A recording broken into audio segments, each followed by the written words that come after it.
All right, let's dive into a really interesting tool that traders use to try and get a jump on the market. It's called the Bullish Belt Hold. Now, this is a pattern that tells a fascinating story with just a single candlestick, so let's get right into it.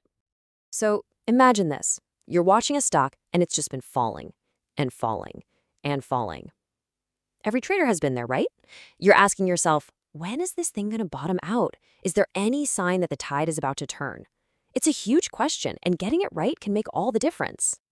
Well, that's where our topic for today comes in. The bullish belt hold is one potential answer to that very question. It's this distinct one-day pattern that can pop up and signal a major shift in thinking, from everyone being super pessimistic to suddenly the buyers showing up in force. So what does this signal actually look like on a chart? I mean, to use it, you've got to be able to spot it in the wild, right? Let's pull it apart and look at its key ingredients. One of the best things about the bullish belt hold is that it's pretty straightforward. It's all contained in a single candle, which makes it easier to identify than some of the more complex patterns. Now, if you're familiar with your candlesticks, you'll notice it looks a whole lot like a White Marubozu, which is basically a candle with a full body and little to no wicks or shadows. Okay, let's get really specific. First, and this is non-negotiable, it has to show up after a clear downtrend. Context is everything. Then the day starts ugly. It opens with a gap down, way below where it closed the day before. But from that rock bottom opening price, the buyers take over completely. They push the price up all day long, forming a big, strong, bullish candle with almost no lower shadow. That's the key. It shows the bulls were in charge from the moment the bell rang. You know, a candlestick isn't just some random bar on a chart. It's a story.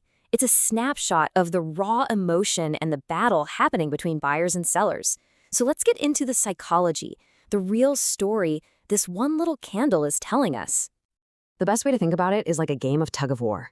For days, the sellers have just been dragging the rope, pulling the price down, down, down. Then, on this one day, the buyers grab the rope and give one massive, unexpected yank in the complete opposite direction. So here's the play-by-play. The market is gloomy, everyone's bearish. The day opens and it looks like it's going to be another bloodbath as the price gaps down. But then, bam! Right at the low, buyers just crash the party with incredible force. They don't just stop the bleeding, they completely reverse it and keep that pressure on all day. This is a huge shock to anyone betting against the stock, trapping them and forcing them to buy back their shares, which just adds more fuel to this new fire. Okay, so spotting the patterns is one thing, but actually trading it effectively, that's a whole different ballgame. You almost never want to risk your money based on a single candle. So let's look at how you can build a smart, structured plan around this signal. Here's a simple 4-step game plan. First, obviously, you identify a pattern that ticks all the boxes. Second, and this is absolutely crucial, you need confirmation. Don't just jump in. You wait for the next day's candle to actually trade above the high point of the belt hold. If you see a big spike in trading volume too, that's an even better sign. Only then, after you get confirmation, do you even think about entering a trade. And finally, you always manage your risk by putting a stop loss just below the low of that belt hold candle. No excuses. It all sounds pretty good, right? A clear signal, a dramatic story of a power shift, a solid plan to trade it, buts. And you knew there was a but coming. Is this thing always reliable? Is it a sure thing? The short answer, nope, not even close. No pattern in trading is ever foolproof. So it's really important that we take a balanced look and understand both the strengths and the very real weaknesses of the bullish belt hold. Let's put them side by side. In the pro column, it's easy to see. It shows a powerful shift in momentum, and it gives you a super clear spot to place your stop loss for risk management. But the con column is serious. It can and often does give you false signals. It can be especially unreliable in really choppy markets, and it absolutely needs confirmation from other things, like volume or other indicators.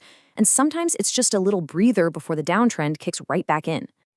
And hey, don't just take my word for it. Listen to what a major source like Investopedia has to say. They state flat out that the pattern is not considered very reliable. That's a pretty stark warning, right? It tells you this is a signal you have to treat with a ton of caution. You can't use it in a vacuum. So where does that leave us? What's the final verdict on the bullish belt hold? Well, the best way to think about it is this. It's one tool, but it's not the entire toolbox. So let's boil it all down to the 3 most important things to remember. First, this is a potential signal. It's a hint, a clue. It is not a guarantee. Second, context is king. This pattern becomes way more meaningful if it forms at a major support level on the chart, like a previous low. And third, and I'm going to say it one more time because it's that important, always wait for confirmation before you even think about putting money on the line. So we've broken the pattern down, we've looked at the psychology behind it, and we've talked about a cautious plan for trading it. The real question now is for you. Now that you can spot a bullish belt hold and you know its strengths and its serious limitations, how might you use this tool as just one small part of your much bigger trading strategy? Thanks for diving in with us today.